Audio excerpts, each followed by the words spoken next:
Hello, and welcome to another episode of Tuesdays with Tally. This is episode number 9, and I'm your host, Brian Tally.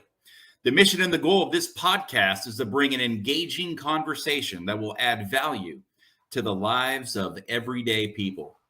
We will inspire, encourage, educate, and tell the stories of some of America's finest men and women in an effort to motivate you to live your life to its fullest potential. Be sure to follow us on social media and on Spotify. The online information and handles are all located on the scrolling ticker at the bottom portion of your screen. Be sure to like and share the program as well. Folks, we have a very special guest joining us on today's program. But first, a word from our sponsor. Are you looking for a reliable contractor who stands by his work and who is on time and on budget? Then look no further than Patriot Home Services. Patriot Home Services is located in the Woodlands, Texas, and offers a wide array of services. Cody Dawson, the owner, is a hands-on contractor who will follow through on your project and will leave you having perhaps the best contracting experience you've ever had. Whether you need home additions and remodels, outdoor patios and kitchens, flooring, painting, and he does much more. Call Patriot Home Services today, 720-745-2568, or visit them on Facebook at Patriot Home Services TX. He serves the greater Houston area. Folks, today we are honored to be joined by Sgt Major Cabarrus, United States Marine Corps. James is the epitome of a U.S. Marine. However, what I admire most about James is the incredible father he is to his two boys. It's extremely impressive, and it is very inspiring. James is a dedicated father, husband, Marine, and outdoor enthusiast. He has a combined 48 months of deployments overseas with 3 tours of combat deployments, all while serving 22 years in the United States Marine Corps and is still active duty today. The time away from family and friends has brought on uncertainty and adversity, but he still found a way to push through and work towards specific goals. He is passionate about overcoming adversity and living a life of resiliency. His decisions and actions are guided by his favorite saying, full 30-inch step. This has given him a perspective that he is always eager to share with others. With that, we welcome to the show Sgt Major James Cabarrus. How are you, sir? Brian, I am great, man. And let me start off by saying, one, thank you for the invite. Thanks for having me on. It's always an honor to be in your presence and just to kind of be surrounded and be around like-minded people. When I met you a year or so ago, I knew that there was something special about you then. So I'm excited, man, to kind of sit back and see where you're taking this podcast and all the other things that you're doing in life. So I'm good. It's Friday. We finally got some rain here in Houston, much needed. It's been like a drought all summer. So all is well, man. Yes, Sgt Major. I love it. I feel the same way about you. It is absolutely mutual. You are a shining light for sure in a crazy and dark world. And, but again, there is a lot of good out there, and we are about exposing all of the good things that are still out there today that folks need to be made aware of and perhaps can start changing their lives to live the lives that they were intended to live through God and, find that path forward. I want to dive right into this conversation because there's so much value that you can add to our everyday listeners, especially parents out there and especially fathers. There is one thing that I have noticed about you over the time that, that I've known you is that you're a great husband and you're a great father. However, you have also served 22 years in the United States Marine Corps. And I know it hasn't been easy at times, deployments, and being away from your family. And now you are on recruiting duty. And I know recruiting takes a lot of time away from the family and just a lot of time, away from the house, but you still manage to spend quality time with your family, and you have developed such great relationships, with your two sons. That is truly admirable. Would you mind sharing what has been the glue that has kept this family, this all-American family, together? Brian, if I had to attribute it to anything, man, I would have to first and foremost say God and faith. I would be remiss if I attributed any kind of success without giving God credit. But far as tangible on the ground things, I would say one, expectation management, and really just making the most of the time you have. Too many times I think we look at, I only have 5 days. Well, you can do more and have more of an impact in 5 days talking about relationship building, than sometimes you can in an entire month. And I think it's all about just that quality time and just maximizing the time that you do have. The easiest thing to focus on is the time that you don't have. And while you're focused on that, time is still ticking away. So I would say, rather than focus on the time that you don't have, focus on maximizing the time that you do have. If I only have a week left, before I deploy or go TAD or whatever the case is, I'm looking at what can I do in that week to make a memory, a lasting, impactful memory with my sons. And it doesn't have to cost money.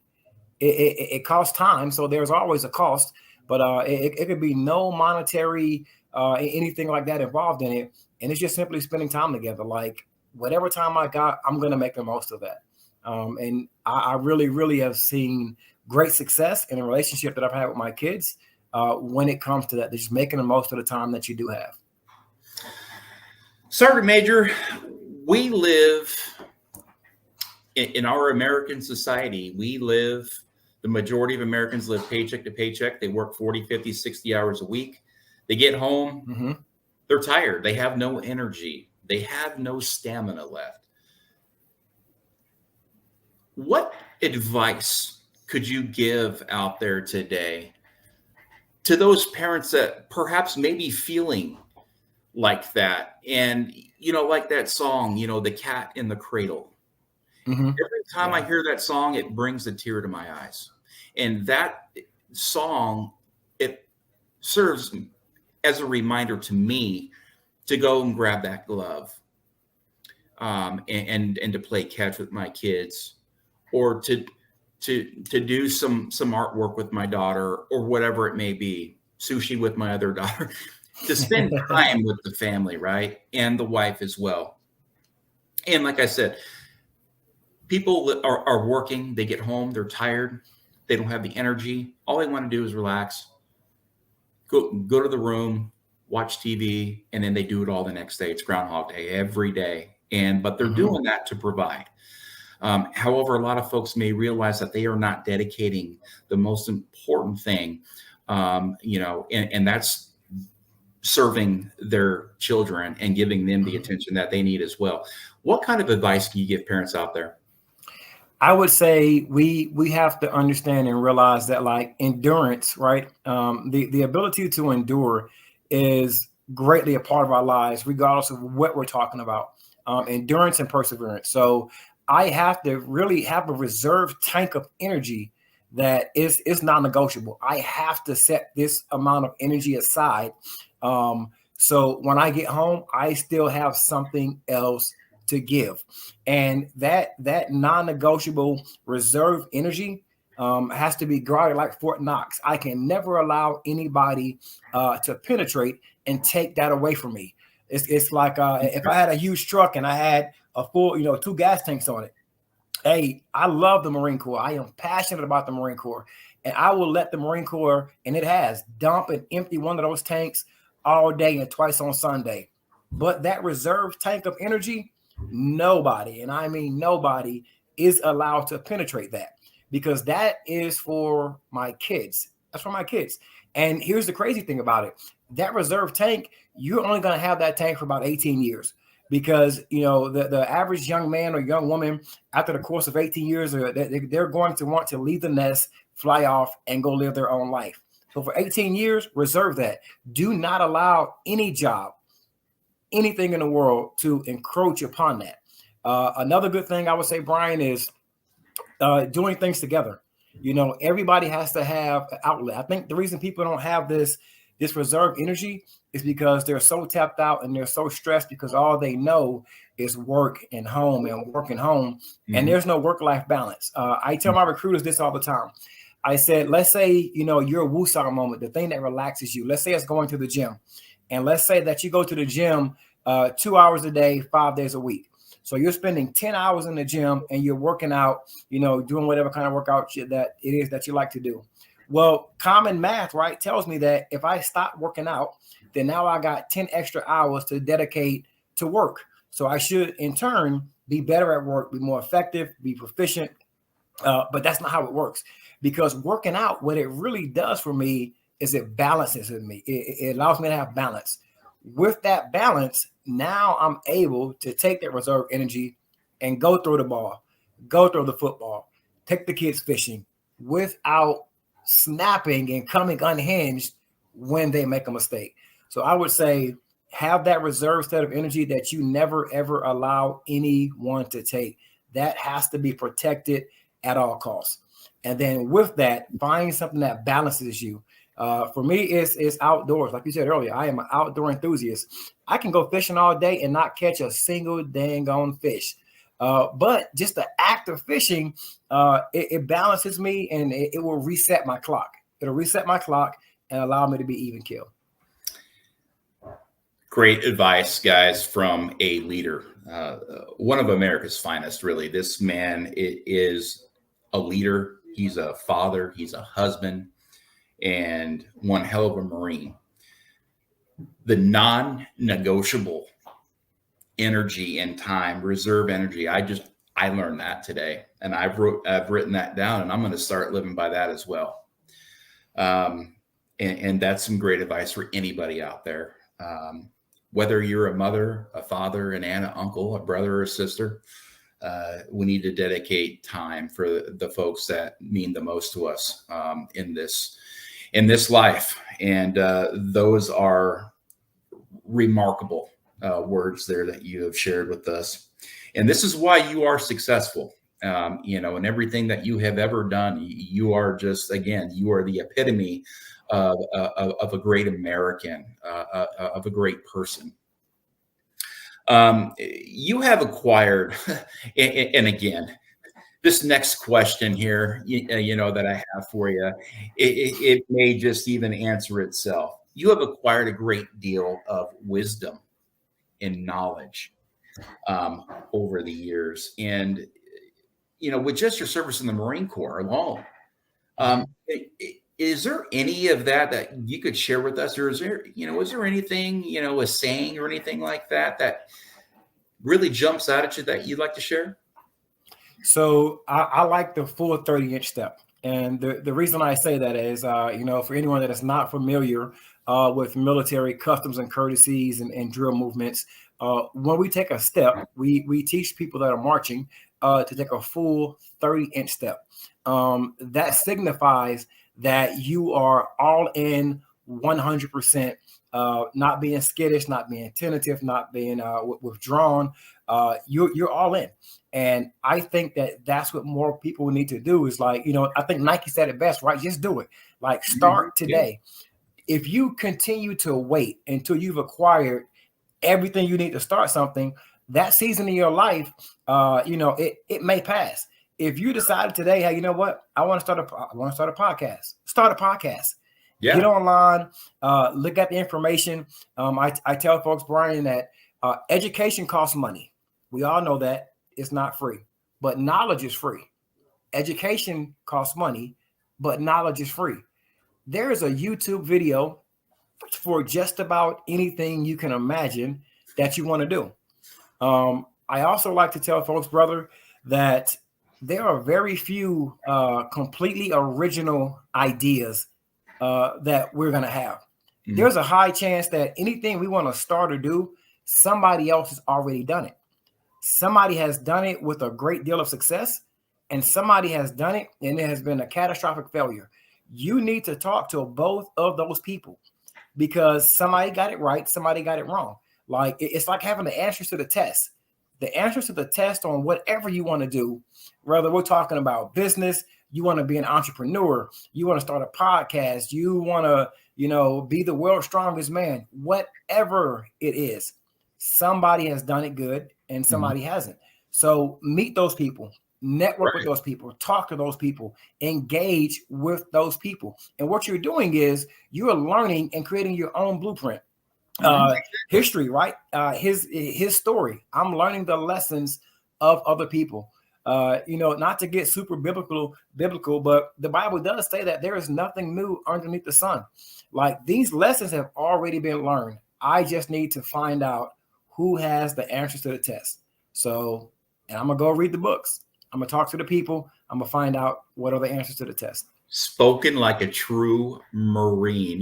I have done so many MCIs when I was a Marine. And yes, I was looking for the answers on those tests, especially math for Marines. Look. Oh, yeah. I'm not a math guy. I mean, look, I can count on my fingers. I got a calculator, but look, hey, that is some solid advice right there.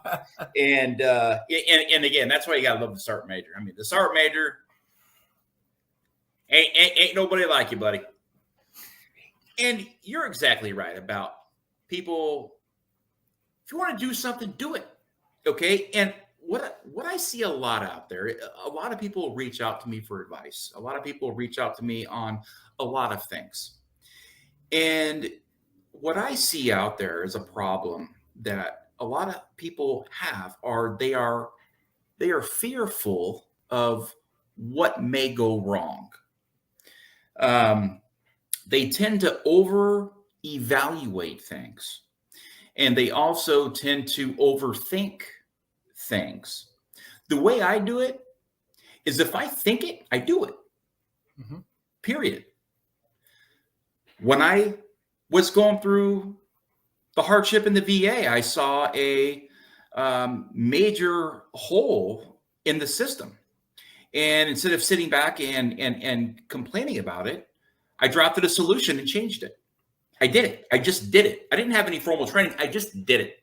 I was walking the other day. All of a sudden, something falls in my lap. I'm told I got a calling to start a podcast. Okay, I did it. I don't know how to interview anybody. I'm just doing it. I'm just doing it. And again, everyday people doing everyday things. And that right there is the way that people need to start living. Just do it. You will figure it out when you go, I promise. And if you fail, it's a learning experience. So really, you turn that failing moment into rewarding success. Okay. I love it. I love it, brother. You cannot be afraid to fail. Like, it's okay. Yes. It's okay. It will come. We all fail. We all fall. Yeah. We all stumble. But you got to get up. And sometimes it takes a long time for folks to get up. But once you get up, and again, I'm a 1% guy. Get 1% better today than what you were yesterday. Build on that, and then you will see your life change in ways that you could have never seen coming or ever imagined. Now, absolutely.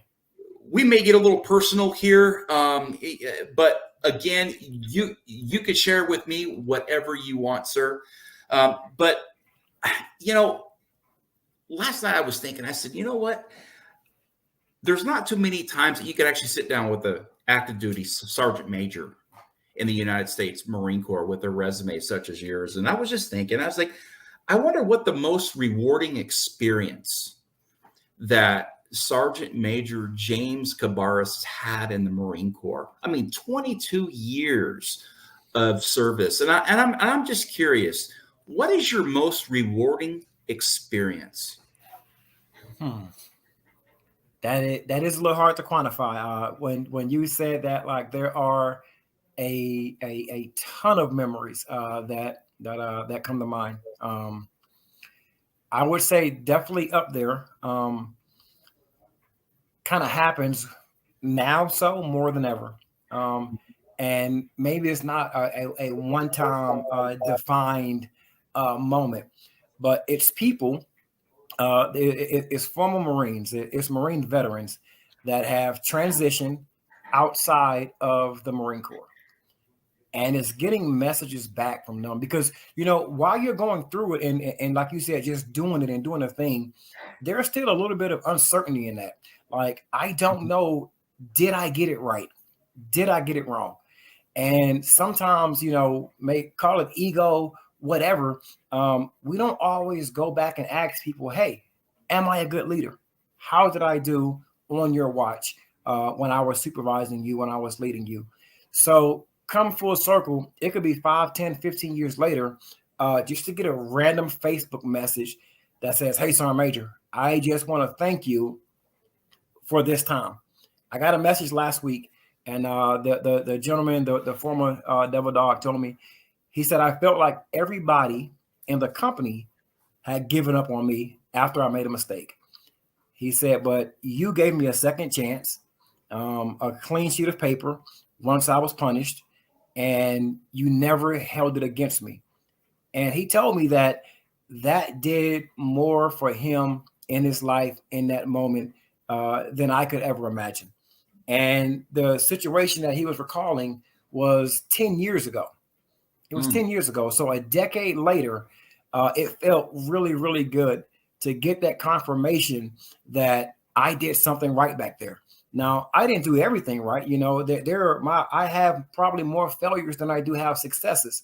But to know that I was able to impact somebody's life, and a decade later, they're still thinking about it, that is rewarding, because that tells me that when I leave the Corps, that I had a touch on somebody's life.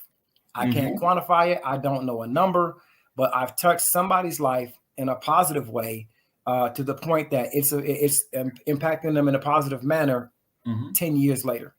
So I would say that's for me, that was deep. That was deep, because now I can go to sleep at night knowing that I helped somebody. And I think that, that was my purpose. Mark Twain said there are the two most important days of our life are the day we were born and the day that we figure out why. I know why I was born. I know my purpose. And my purpose for the season of my life over the last 22 years has been a United States Marine. And then I've been able to use that purpose to act out many other smaller purposes, but that's been my purpose. So to know that I'm operating in my gift and in my purpose, that is absolutely satisfying.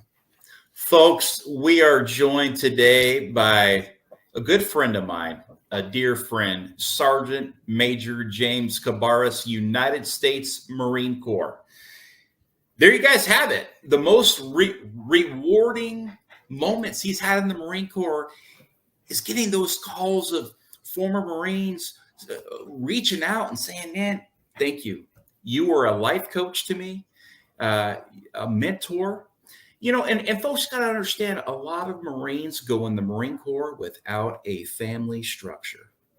Not all, but many. I was one of those. I never had a father growing up. And a lot of Marines go in fatherless. And they look for those mentors. They look for those life coaches, somebody like a father figure to what James has become for many Marines and probably for their families over the last 22 years. And that right there, folks, is valuable. This is life. This is the value that we are talking about adding to this program, because what you are hearing today from this Sergeant Major, folks, is life-changing. If you apply it, if you can apply it to your everyday life. So far, so good. This has been a very, very good and very intriguing, engaging interview. And I'm just excited to keep going with this. And I'm excited to find out what is next here. We've talked a lot about the good. If it's okay, has there been some challenging times for you in the Marine Corps? What has been your toughest experience experience as a United States Marine? Toughest experience. I see, and I've always seen the Marine Corps as a relationship. So it's like, hey, I married this person 22 years ago, but about year 19 of our marriage, there was a hiccup. I was first sergeant, and I was in zone for sergeant major. I was fast tracking. I was, being a grunt, for me to be a first sergeant in zone for sergeant major at just over 18 years. I was moving pretty fast through the ranks. So I had no reason to believe that I wouldn't be selected to sergeant major on my very first look. So yes, there was some anxiety and some nerves in that. But I'm like, it's me. I'm James Cabarrus. I've always done this. I'm good. And the promotion board let out, and my name wasn't on the list. And I had to deploy 6 days later. And I couldn't show it outwardly, but I was absolutely crushed. I felt like, I have given my entire adult life to this organization, to this institution. And for whatever reason, they said, you're not ready to be a sergeant major. I think back about this, one of the old Bible stories my grandmother used to tell me. She would tell me how David was anointed as king long before he took over. God said, David, you're going to be king, but it wasn't his time to take over yet. So he had to wait. And the Marine Corps was telling me, for whatever reason, James, you have to wait. It's not going to happen at 19 years. So I waited. And what I grew, or what I learned in that waiting, I'll carry with me for the rest of my life.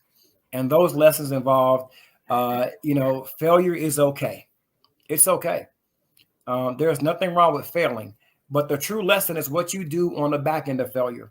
So I gave myself, Brian, 3 days to have what I call a pity party. I didn't want to talk to anybody. I didn't want no motto speeches about you'll get it next year. Like, nope, leave me all the way alone. Don't want to hear it. The Marine Corps is just filed for divorce. But after 72 hours, I was like, man, you know what? I'm built better than this. Like, I'm going to dust myself off. I'm going to keep working, and I'm going to trust the process. The next year, I got selected as sergeant major. And, I was sergeant major before 20 years in the Marine Corps. I think that, though, I had to learn that lesson. I had to go through that in order to be able to kind of help people and coach them through, utter upsets that they're going to have in their life, to help coach them through disappointment. It's hard to sometimes to coach somebody through something that you haven't been through. Like, I can read leadership concepts and theories, from any published author or journal article, peer review, whatever the case is. But there is something about speaking from the heart that has kind of been, brought forth by experience that makes it just a little bit better, I think. So that was a letdown. That was a hurtful moment for me. But I had to keep working. I couldn't show it on the outside. And, it ended up paying off at the end. If I had thrown in the towel at that point, I would not have picked up sergeant major because my work ethic would have declined. So that's my failure. And that wasn't that long ago. That was in 2018, end of 2018, when my wife, the Corps, looked at me and said, I'm leaving. And I'm like, but I've been so good to you. What do you mean? What do you mean you're leaving? What do you mean I'm not picking up sergeant major? This is crazy. Like, hello, did y'all miss my name on the list? No, you didn't get it this time. And I'm like, man, that sucked. That hurt it. But that was needed. I needed to experience that. So now when I'm coaching Marines and talking to them who may have gotten passed over for promotion their first time, it's like, hey, man, I really can be empathetic because I've been there. When I say I know how you feel, I mean I know how you feel. And I think that's applicable all over, whether we're talking about a Marine Corps promotion, promotion at work, in the civilian sector. Sometimes things just don't go the way we want them to go, but it's what we do after that moment that defines us. Sergeant Major James Cabarrus, you are a motivator. You are nothing short of a motivator and a leader, a tremendous one at that. Hearing that from you, it almost makes me think that going through that, really is making you a better father. Because if this happens to your sons, Dad, I didn't make the team. I didn't make the team, Dad. And I'm the best player out there. Why didn't I make the team? You could say, son, let me tell you a story about when I didn't make the team. You picking up Sergeant Major, but I stuck with it. I practiced. I worked harder than my competition. And guess what? I made the team that following year. So that is all remarkable stuff.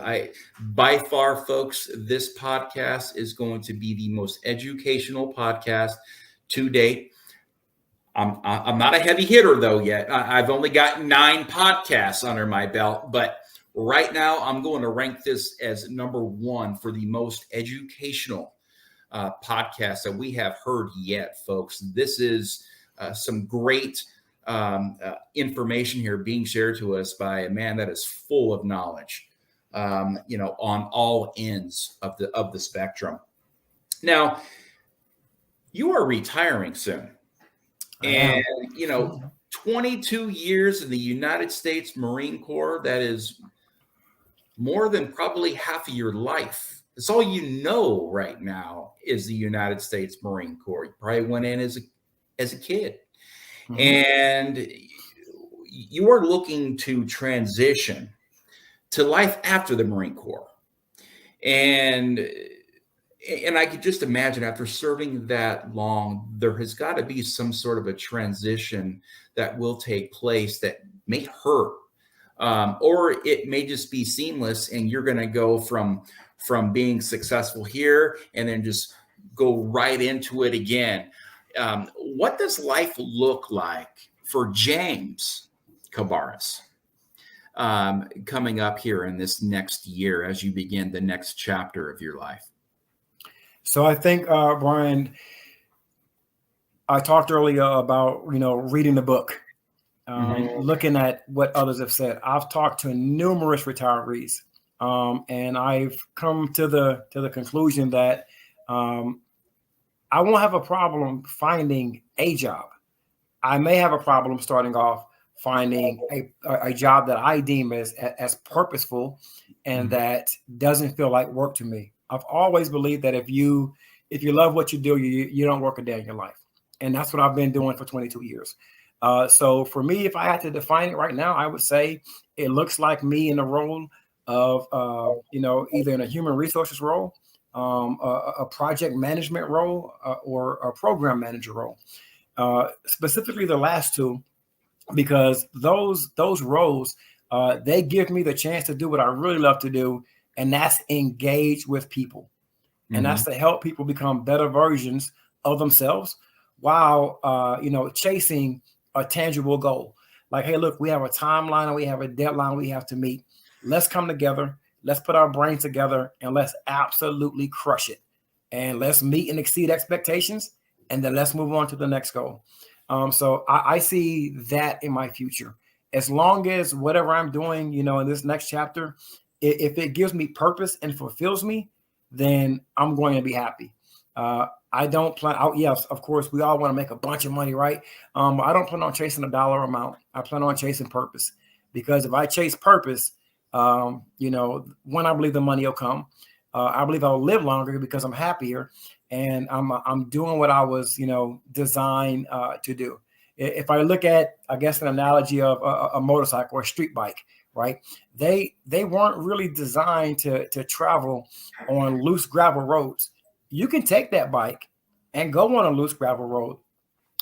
Absolutely. And if you drive slower, you drive cautious, you probably won't, lay the bike down and you'll be okay. But that bike is not performing and operating in its gift or its intended purpose. So it's never going to get the max potential. So don't that's tell what I our want wives that, right? Yeah, right. They don't want to hear that, okay? And that's why I'm not allowed to have a motorcycle. My wife said no, and the kids said no, times 4, because you're right. We want you safe. Don't go crazy around the corners and slip on gravel, and all of a sudden Dad's laying down his bike, but you're like, I was just trying to get to the operating speed of the Yes. maximum performance of this bike. And again, some more knowledge here. Comparing a mind to a bike, folks. This is incredible stuff. And, you know, you're an 0311 by trade. Am I right? Yes. Yep. That's correct. So the growth is what is truly remarkable here. Folks, in 0311 in the United States Marine Corps is a grunt. It's infantry. It's the toughest role as a United States Marine. Play a lot of games, hump a lot, which means hikes, okay? Alice packs, which means your backpack, carrying rifles, big guns, always away from home. And when you are home, you're in the field training. Folks, this is a job that is not cut out for a lot of people. And 0311 is the backbone of the United States Marine Corps. And you look at how this 18-year-old boy, right, turning into a man has evolved into a 22-year honorable sergeant major who's now looking for a role. Human resources. I mean, would you have ever imagined in a million years that an 18-year-old private PFC 22 years later would be looking at a role in a human resources job? I didn't, Brian. And let me tell you, I never even seen myself getting or earning anything more than a high school diploma, right? So the way this thing kind of started was like, you know what? I at least want to get an associate's degree. That was the goal, because it just seemed intimidating for me. Like, I didn't do well in high school, so college just seemed intimidating. I was like, but you know what? I am going to practice what I preach and at least give it the old college try. And so I did that, and I just kind of kept doing it and kept taking those 430-inch steps. And so once I got the associate's degree, I said, you know, damn, that wasn't that bad. Like, I wonder if I could achieve a bachelor's degree one day. And I'm like, probably not, but hell, why not try it? And then the same process happened. And then I was done with the bachelor's. I swore to myself, I am done with school for the rest of my life. I don't want anything else. But somebody said, maybe you should try the master's. And I'm like, nah, I'll give it the old college try, because, you know, an advanced degree is definitely out of my reach. Like, it's me, it's James Cabarrus from Georgia. And I took one class and I was like, all right, maybe they gave me an easy class at first. Mm-hmm. And then I took another one. I'm like, this is challenging, but it's not impossible. Mm-hmm. And I think that roadmap and that mindset has applicability just about anywhere. It's no different than we talking about lifting weights, running 1 mile, then 2, then 3, then 4. You know, marathon runners don't wake up, man, and run 28 miles. They probably started with something small, and they kept growing and adding and adding and adding. And then eventually they became who they are now. So I would have never saw myself in HR, never saw myself going to college. But I just keep trying new things. I just keep doing it. And I don't worry about the failures. And I think that's going to open up more and more doors for me in the future. Some more great advice. And, you know, like you said, it's absolutely true. Success is compounded, you know, by those little movements. You know, it's the little things. It's the 1%. It's the swimming. Just keep paddling. Just keep swimming. Just keep chopping wood. And eventually you will get there. And then once you get there, you will have the moment of saying to yourself, I did it. And, you know, and I've had a lot of those times in my life, you know, when I was an entrepreneur, when I was a successful landscaper, when I was a Marine, and, you know, all the way up to my latest, you know, thing, you know, in Congress. You know, I've had several of these times in life where you can sit down in a quiet room and say, I did it. Yes, I did it. Now what's next? Because as soon as everybody always says, as soon as I'm done with that, I'm done. I'm taking guys that are wired like us. You accomplish a goal and then you find a new one, because that's what keeps us going. That's what keeps us staying educated and engaged and driven, because without that, again, without having that sense of purpose, really, who are we? we wouldn't be very good contributors to society. And I couldn't imagine a James Cabarrus not having mission after mission after mission, because you are, sir. I mean, again, you are definitely someone that people will look up to, especially kids. When you're in Houston, you run a very for folks that don't know Sergeant Major James Cabarrus, this guy runs one of the most successful recruiting stations in the United States. He is the Sergeant Major of RS Houston, Recruiting Station Houston. He puts recruits in the Marine Corps and he gets them ready. They prepare them for boot camp. They go out and they do motivational runs, motivational speeches. And again, this guy, along with his team of recruiters that are out there, because he certainly doesn't do it all by himself, are molding and are shaping the next generation of warfighters in this country. And just for a brief moment here, what does that look like? I used to, sometimes we hear a lot of talk about the next generation, and they're not ready and they're not as good. I don't believe that. I believe that every generation, as we get older, probably looks back and thinks that about, the upcoming generation. I think it's kind of a natural progression in life. I remember, folks looking back and saying, like, you guys are never going to make it. You got your fancy Walkmans and your CD players, all these gadgets, because that was like the epitome of technology during that time. And then now, if I'm not careful, as I age and get older, I'm like, I don't know about this new generation. But I'll tell you, man, these kids are they're smarter, they're stronger, they're faster. And I think that, the United States will be okay because we are recruiting the right type of man and woman. We're still looking for folks that has the right moral compass. We're looking for intelligence. We're looking for work ethic. And the recruiters that are out there beating the streets every day, accomplishing this mission here in Houston, these are some of the best Marines that I have ever served with. Like, their level of resiliency and kind of picking through the pile to find the best, man and woman that should become a United States Marine here in Houston. Like, they're good. They're good. And Houston will always be successful as long as we have Marines like that. But I believe that the next generation will be fine. They're showing, the same signs of leadership that we had. Now, I think it's different. I think this new generation, they do communicate a little bit differently. So a senior leader has to ask themselves, do I expect an entire generation of people to change, or is it easier if I adjust and adapt a little bit without compromising moral values and discipline and professionalism? Mm-hmm. And the answer is yes. They communicate differently. It's easier for me to change than to try to convince a whole group of folks who have been communicating in this way since they were born to change. And that's why I think that the leaders, we must be adaptable. We can't grow into old dinosaurs who are set in our ways and I'm rooted and grounded and I'm never changing because this is the way that it's always been. That's not a good leader. You have to be able to move. You have to be fluid. Adaptability. Adapt, improvise, and overcome. Now you are a United States Marine.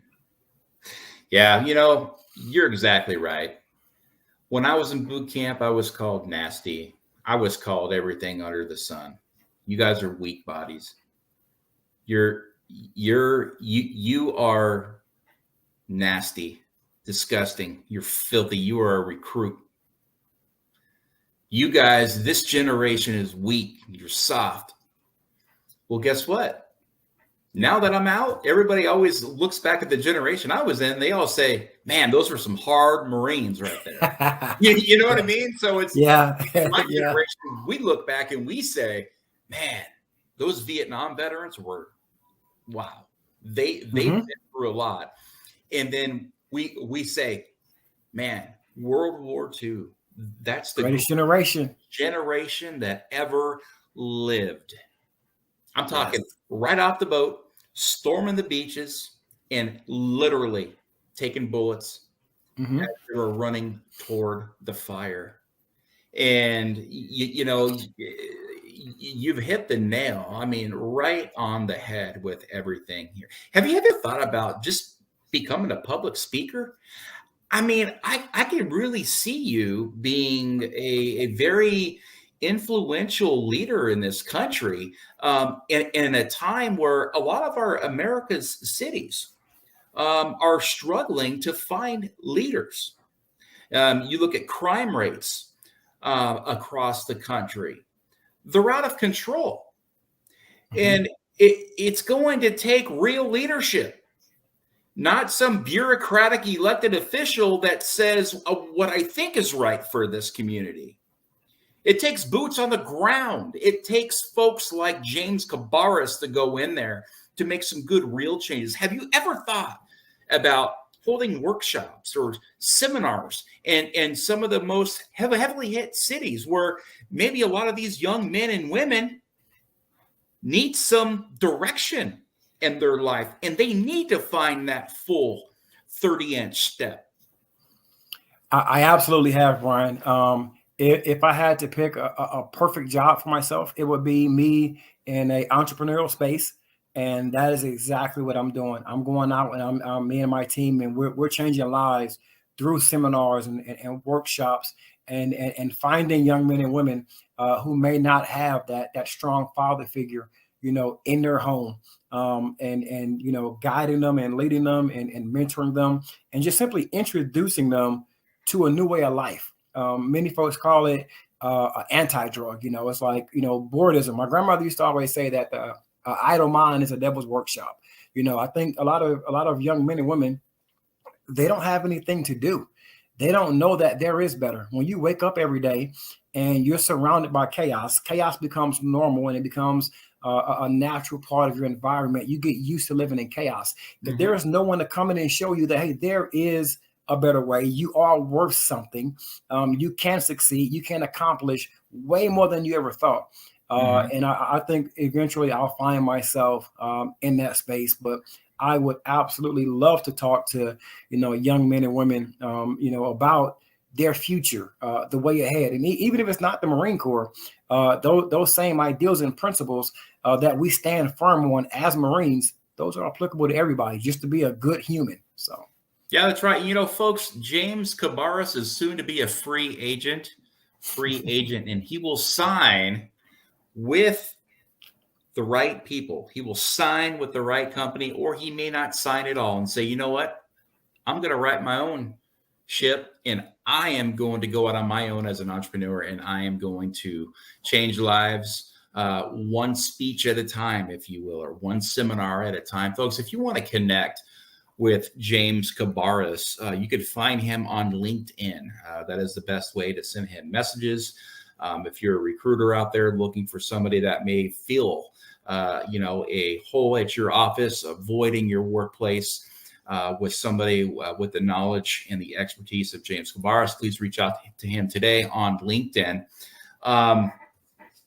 This has been a phenomenal interview, and I can't thank you enough for the time that you have allotted for this. But please just do know that I sincerely believe that this episode here is going to help a lot of people. And, again, it's hearing from folks like you that help inspire, that help educate, motivate, again, to get that next generation moving in a positive direction, and to help these folks that are going through hard times. And, like you said, a lot of these kids today, they need structure. They don't have the father, element in their life in that, to make them men. Right.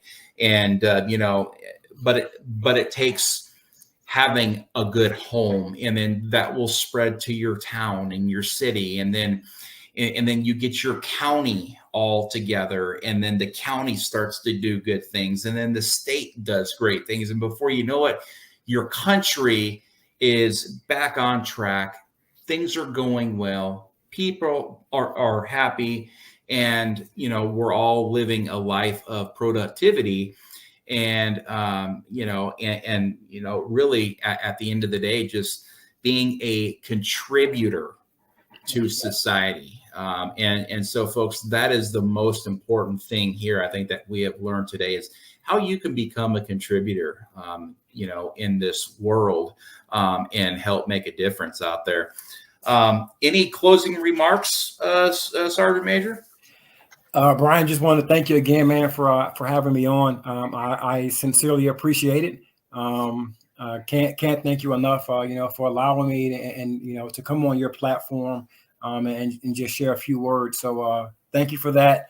I'll be in touch, brother, and just looking forward to watching you do great things, man. As I look at everything that you've gone through in life, I believe it's all to create a certain kind of pedigree that you have right now.